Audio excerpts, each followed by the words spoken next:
Hi everyone! Today we'll be taking a look at the latest game developed by Coldwood Interactive and published by Electronic Arts, the utterly adorable Unravel 2.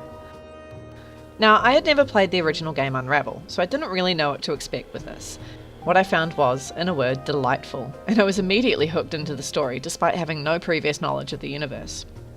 The first Unravel game focuses on the adventures of Yanni, a little creature made out of yarn.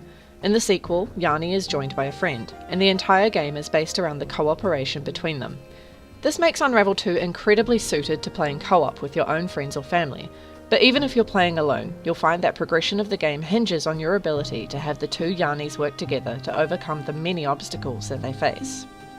The obstacles vary between puzzles and enemies that you must avoid. The puzzles are very cleverly done, and do require a bit of genuine thought. However, there is always an option to receive hints as well, so you don't need to fear becoming trapped at a particularly tricky point. And for those of you who really enjoy a good brain teaser, there are multiple optional levels outside of the main storyline that offer some truly challenging problems for you to solve. In terms of graphics, Unravel 2 is utterly gorgeous to look at. The sense of scale created by the high level of detail on the smallest plant, animal or object is really effective, and helps to add another layer of interest to the well-designed levels. The semi-photorealistic graphics, combined with the softened backgrounds in particular, help to create a sense of space, something that can be difficult to achieve in a platformer game, and something that I think Coldwood has done incredibly well.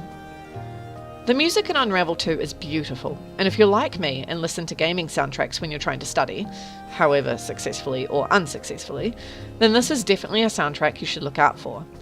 But more than just being beautiful, I found that this soundtrack was really important to the portrayal of the story and the characters.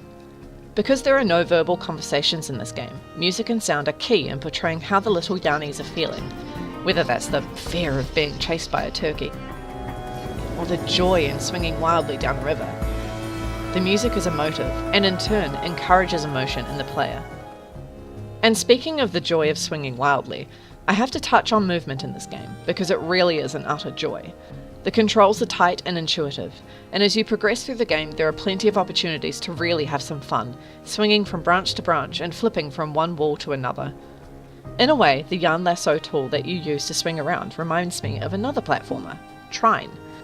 Much like the Thief Sawyer's grappling hook in the Trine series, the use of a yarn lasso to enable quick flowing movement is, when you get it right, very freeing and incredibly satisfying.